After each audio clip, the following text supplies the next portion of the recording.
नमस्कार दोस्तों, building a house from scratch इस सीरीज में मैं आप सभी का स्वागत करता हूं।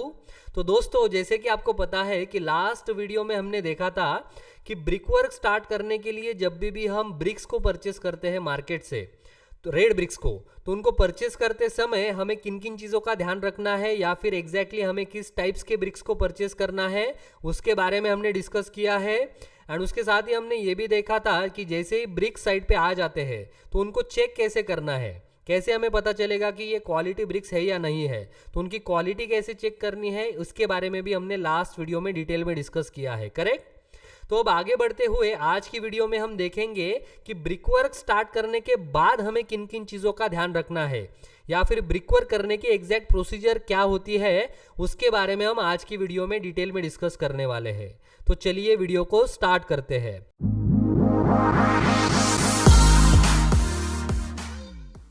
अब दोस्तों, जब भी ब्रिक वर्क स्टार्ट होता है तो वो हमेशा ग्राउंड फ्लोर से ही स्टार्ट किया जाता है।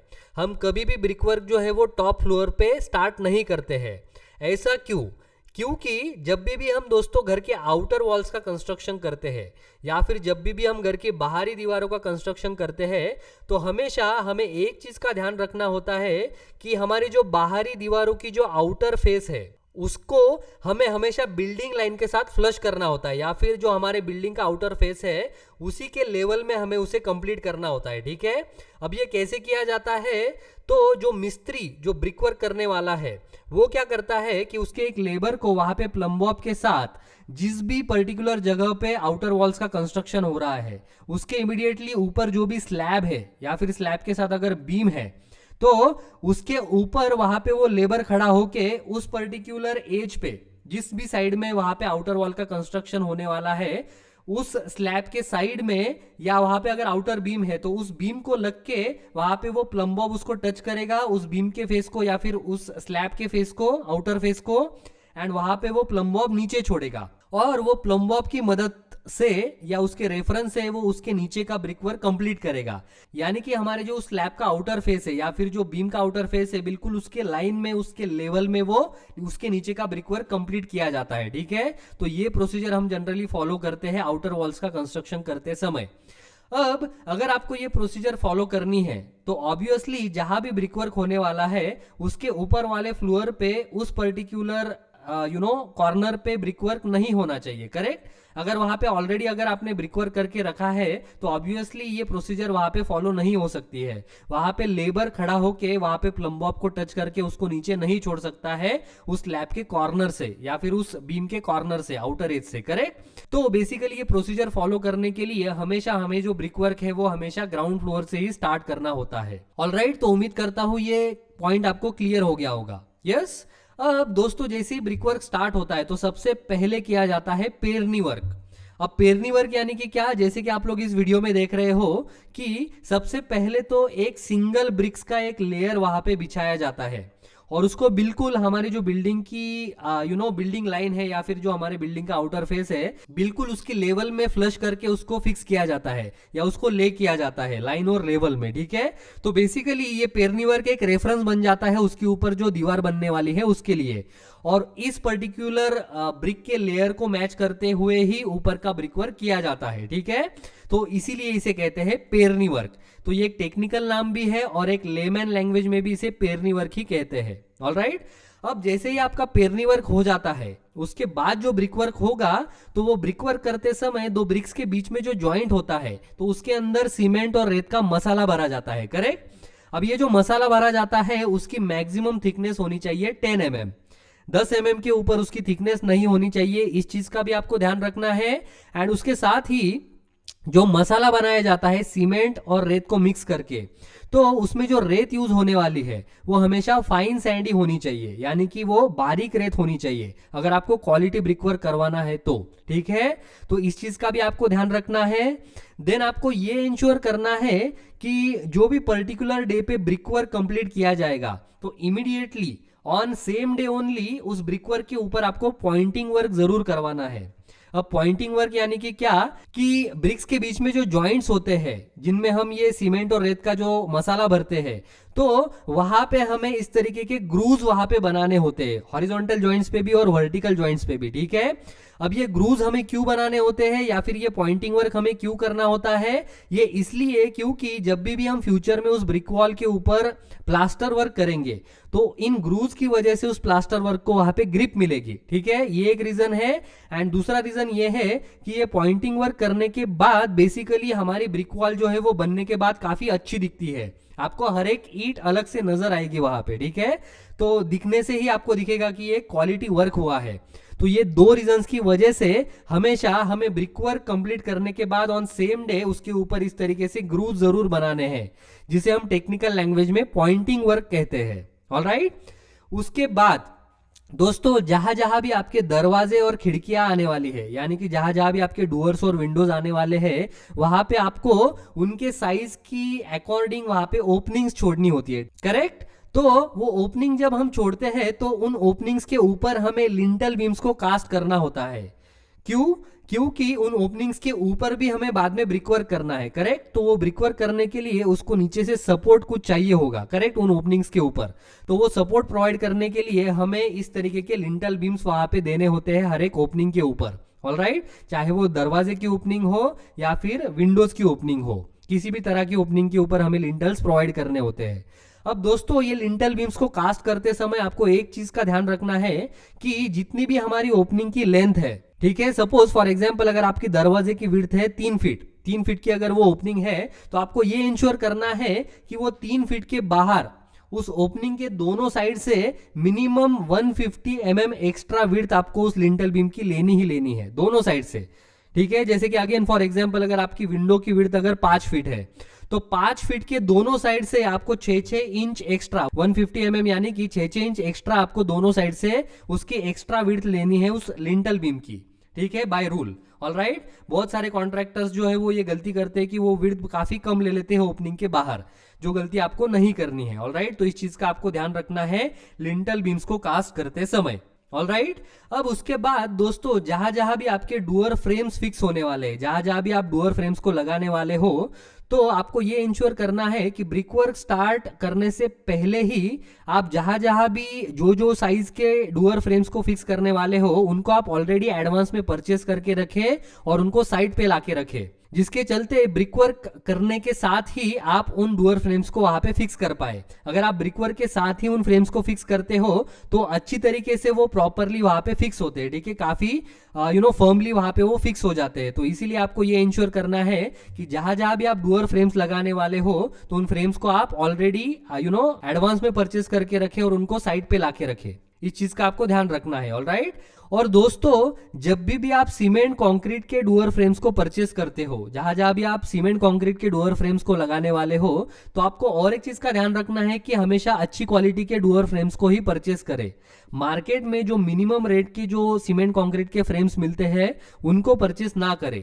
क्यों? क्योंकि अगर आप उनको परचेस करते हो तो उनको लगाते समय क्या होता है कि बहुत बार मैक्सिमम टाइम्स उनमें क्रैक्स आते हैं या फिर वो ब्रेक भी हो जाते हैं। इसके चांसेस बहुत ज्यादा होते हैं। ठीक है, और फ्यूचर में जब भी आप उसके ऊपर जो डुअर शटर लगाते हैं तो वो शटर लगाते समय भी वो काफी बार क्रैक हो जाते हैं या फिर टूट जाते हैं। तो ये प्रॉब्लम्स को अवॉइड करने के लिए हमेशा आप अच्छी क्वालिटी की ही सीमेंट कंक्रीट की फ्रेम्स को परचेस करें। ऑलराइट, इस चीज का भी आपको ध्यान रखना है।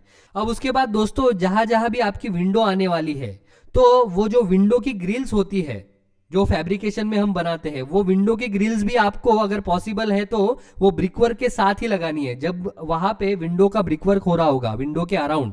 ऑलराइट, जहां हम विंडो की ओपनिंग छोड़ते हैं, तो वो ब्रिकवर्क करते समय ही अगर आप विंडो की ग्रिल्स को फिक्स कर लेते हो तो वो भी अच्छी तरीके से वहां पे फर्मली फिक्स हो जाती है। तो इस तरीके से अगर आप विंडो ग्रिल्स को भी ब्रिकवर्क के साथ ही लगाते हो तो आपके लिए बेनिफिशियल होगा। तो इस चीज का भी आपको ध्यान रखना है कि जैसे ही ब्रिकवर्क स्टार्ट हो जाता है तो इमीडिएटली सबसे पहले तो आपको सारे जो डुअर्स और विंडोज है उनकी साइज को कंफर्म करना है एंड उनकी लोकेशन को कंफर्म करना है। एंड उसके अकॉर्डिंग आपको जो भी डुअर फ्रेम्स लगने वाले हैं या फिर जो भी विंडो ग्रिल्स लगने वाली है उनको आपको एडवांस में 3-4 दिन पहले ही ऑर्डर देके बना के रखना है और उनको साइड पे लाके रखना है, ताकि ब्रिकवर्क करते समय ही सारे जो आपके डुअर फ्रेम्स है या फिर जो विंडो ग्रिल्स है वो वहां पे फिक्स हो सके। ऑलराइट, तो इन चीजों का आपको ध्यान रखना है।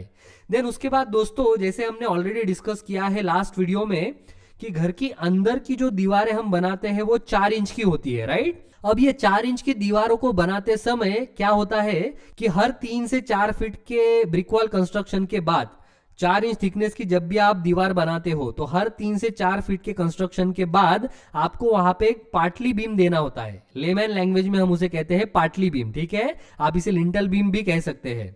अब ये जो पार्टली बीम्स होते हैं तो ये बेसिकली आरसीसी बीम्स ही होते हैं। इनमें भी हम बेसिकली 6 mm के या फिर 8 mm के रॉड्स यहाँ पे डालते हैं, ठीक है। और ये अभी हमें पार्टली बीम्स वहां पे क्यों प्रोवाइड करने होते हैं, ये इसलिए क्योंकि 4 इंच की जो वॉल्स होती है उनमें ज्यादा ताकत नहीं होती है। वो वर्टिकली अगर आप विदाउट प्रोवाइडिंग पार्टली बीम्स अगर आप डायरेक्टली उसको कंस्ट्रक्ट कर देते हो तो या तो वो हिलेगी या तो वो गिर जाएगी, ठीक है। तो इसको अवॉइड करने के लिए हमेशा हमें हर 3 से 4 फीट के कंस्ट्रक्शन के बाद 4 इंच की दीवार बनाते समय हर 3 से 4 फीट के बाद हमें पार्टली बीम जरूर वहां पे प्रोवाइड करनी है, ठीक है। इस चीज का भी आपको ध्यान रखना है। देन उसके बाद दोस्तों, जैसे कि मैंने ऑलरेडी आपको बताया है कि ब्रिक वर्क स्टार्ट करने से पहले ही आपको जहां जहां भी दरवाजे लेने हैं या फिर खिड़कियां लेनी है उनकी लोकेशन आपको फाइनल करनी है एंड उनकी साइज भी आपको फाइनल कर लेनी है, ताकि एडवांस में ही जैसे ही आप ब्रिक वर्क स्टार्ट करते हो उसी समय आपको मिस्त्री को या लेबर्स को इन्फॉर्म कर देना है कि एग्जैक्टली यहाँ पे आपको इस साइज की विंडोज लेनी है या दरवाजे लेने हैं, ठीक है। तो उसके अकॉर्डिंग वो वहां पे ऑटोमेटिकली कंस्ट्रक्शन कर लेगा, ऑलराइट। जिसके चलते आपको बाद में वहां पे कुछ तोड़फोड़ करने की या ब्रेकेज करने की जरूरत नहीं पड़ेगी।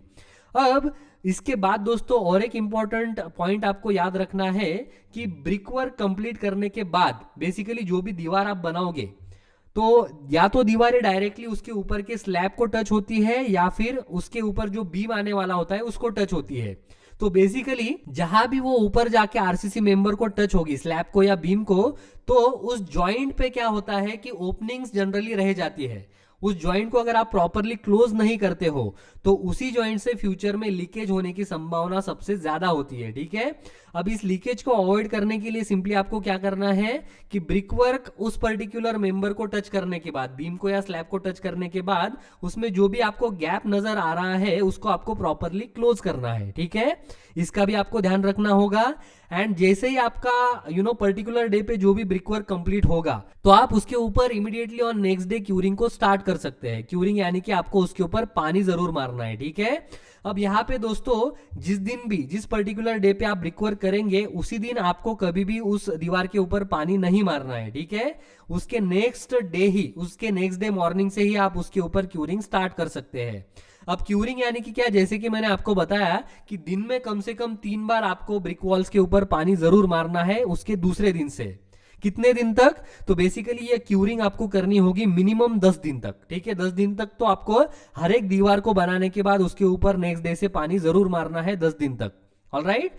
अब दोस्तों अगर आप इसके ऊपर दीवारों के ऊपर सफिशिएंट क्यूरिंग नहीं करते हो या सफिशिएंट पानी नहीं मारते हो तो होता क्या है कि बेसिकली ये क्यूरिंग हम इसलिए करते हैं ताकि हमारी जो ईंटें हैं बेसिकली वो पानी को एब्जॉर्ब करती है, ऑलराइट। तो हम ये चाहते हैं कि पानी मार के उसके ऊपर क्यूरिंग करके हम उनकी जो सोकिंग कैपेसिटी है उसको खत्म करें, उसको पूरी तरीके से सैचुरेट कर दे, ताकि फ्यूचर में जब भी उसके ऊपर प्लास्टर वर्क होगा तो प्लास्टर वर्क करते समय उसके मटेरियल में जो भी पानी होगा, प्लास्टर की जो मोर्टर में जो भी पानी होगा वो पानी वो दीवार खींचे ना। वो जो ईंटें हैं वो अगर वो प्लास्टर के मोर्टर से अगर वो पानी खींच लेती है तो वो प्लास्टर के मोर्टर में पानी कम पड़ जाएगा, जिसकी वजह से उसमें प्रॉपर स्ट्रेंथ डेवलप नहीं होगी और फ्यूचर में उसके ऊपर क्रैक्स भी आएंगे, ऑलराइट। तो इन प्रॉब्लम्स को अवॉइड करने के लिए हमेशा आप दीवारों के ऊपर सफिशिएंट क्यूरिंग जरूर करें, ठीक है। कम से कम 10 दिन तक दिन में 3 बार आपको हर दिन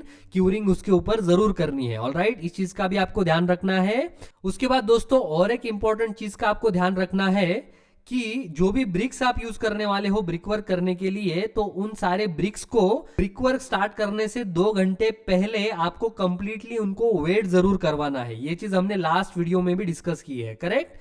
तो हमेशा आपको ब्रिक्स को वेट करके ही उनको यूज करना है, ठीक है। क्योंकि अगेन जब आप ब्रिक वर्क करते हो तो वो 2 ब्रिक्स के बीच में हम जो मसाला भरते हैं सीमेंट और रेत का, तो उसमें भी पानी होता है। तो उसका पानी अगर वो ब्रिक्स खींच लेंगे या सोक कर लेंगे तो अगेन उस मसाले में भी पानी कम पड़ेगा और उसमें भी स्ट्रेंथ डेवलप नहीं होगी, जिसकी वजह से अगेन आपकी दीवार जो है वो वीक हो जाएगी। ठीक है, उसमें भी स्ट्रेंथ नहीं होगी, उसमें प्रॉपर स्ट्रेंथ डेवलप नहीं होगी। तो इन सारी चीजों का आपको ध्यान रखना है ब्रिक वर्क करवाते समय। इस प्रोसीजर को आपको फॉलो करना है ब्रिक वर्क करवाते समय। ठीक है, तो दोस्तों इस तरीके से आज की वीडियो में हमने देखा कि कैसे हमें ब्रिक वर्क कंप्लीट करना होता है। ठीक है, क्या प्रोसीजर हमें फॉलो करनी होती है ब्रिक वर्क करते समय। अब ब्रिक वर्क कंप्लीट करने के बाद हमें साइड पे कौन कौन से काम करने होते हैं इमीडिएटली, उसके बारे में हम डिस्कस करेंगे नेक्स्ट वीडियो में। ऑलराइट, तो उम्मीद करता हूं जो भी जानकारी मैंने आप लोगों को आज की वीडियो में दी है वो आपको यूजफुल लगी होगी, समझ में आई होगी। फिर भी अगर आपको किसी भी प्रकार का अगर डाउट है आज की वीडियो के अंदर, तो आप आपके डाउट्स मुझे नीचे कमेंट बॉक्स में पूछ सकते हैं। उनके ऊपर मैं जल्द से जल्द रिप्लाई करने की कोशिश जरूर करूंगा। तो दोस्तों अगर आपको वीडियो अच्छा लगा है, पसंद आया है, तो वीडियो को लाइक और शेयर जरूर कीजिए और चैनल को भी सब्सक्राइब करना ना भूलें। तो आज की वीडियो के लिए इतना ही, मिलते हैं अगले वीडियो में हमारे नेक्स्ट टॉपिक के साथ। तब तक के लिए गुड बाय।